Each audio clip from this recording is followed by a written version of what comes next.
It's appropriate that Paul H. Nitze, the most famous international figure with a long-time association with Aspen, should have had a major hand in establishing Aspen as an internationally famous resort and cultural center.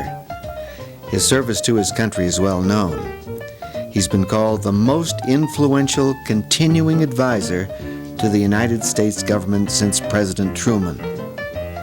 Secretary of the Navy, Assistant Secretary of Defense, Ambassador at Large, Arms Limitation Advisor to 7 presidents. He was honored by having the Paul H. Nitze School for Advanced International Studies established at Johns Hopkins University. But his service to Aspen, although of major importance, is not well known. As children, Paul and his sister Elizabeth formed the bonds that would have great impact on this old mining town, especially after Elizabeth married Walter Pepke and the three began their Aspen Odyssey. Paul attended the Hotchkiss School and Harvard University. He and Phyllis were married in 1932. 2 years later, his interest in Aspen began.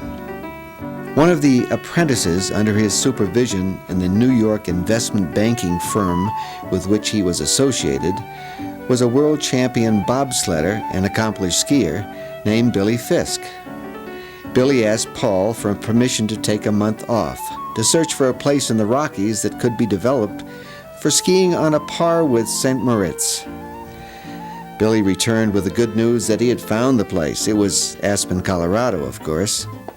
Paul then formed a syndicate to undertake the enterprise.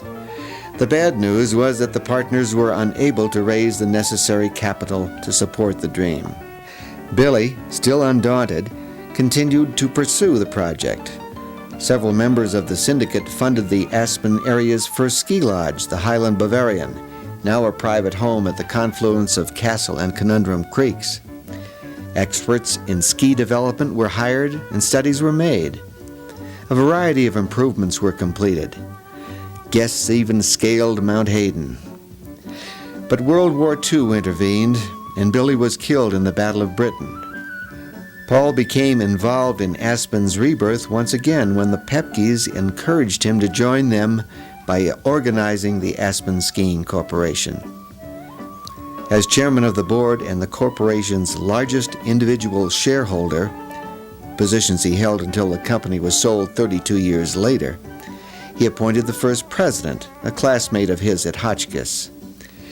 The main task was to raise $250,000 to build Aspen Mountain's Lift Number 1 and its companion to the sun deck, Lift Number 2. While opening day was a festive occasion, the first 5 years were difficult. Not many skiers came because the trails were too difficult. The corporation was near bankruptcy when Paul supplied the money to clear Spar Gulch and Copper Bowl. Any profits were plowed back into improvements, as were all the funds that could be borrowed. As more skiers arrived, more lifts were built and more trails cut. When Paul was chairman, Aspen Mountain played host to the 1950 World Ski Championships, the first time the event was held outside Europe. The first professional ski races in America were staged. Several pre-World Cup international meets were held and televised, probably the first nationally televised ski competitions in this country. Buttermilk was purchased. Snowmass was developed. Breckenridge was added to the corporate holdings, and ventures were investigated in Washington State, British Columbia, Argentina, and Spain. But success forced change.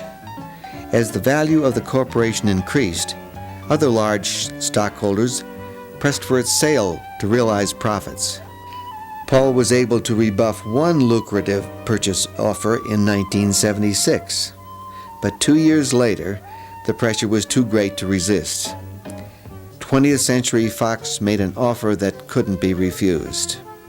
It is fortunate for Aspen that Paul Nitze was at the helm of the operation in its infancy, as well as in its maturity. The United States is also lucky that Ambassador Nitze could pry himself away from Aspen to fulfill governmental responsibilities. Even the famous Soviet-American walk in the woods. In these days of Paul's active retirement, we can expect to see him at the music festival, the Institute, and on the mountain. And when he's not in Aspen, we hope he continues to enjoy his farm in Maryland, his pets, both feathered and furry, and all his other animals. Oh yes, including that horse that threw Paul last year.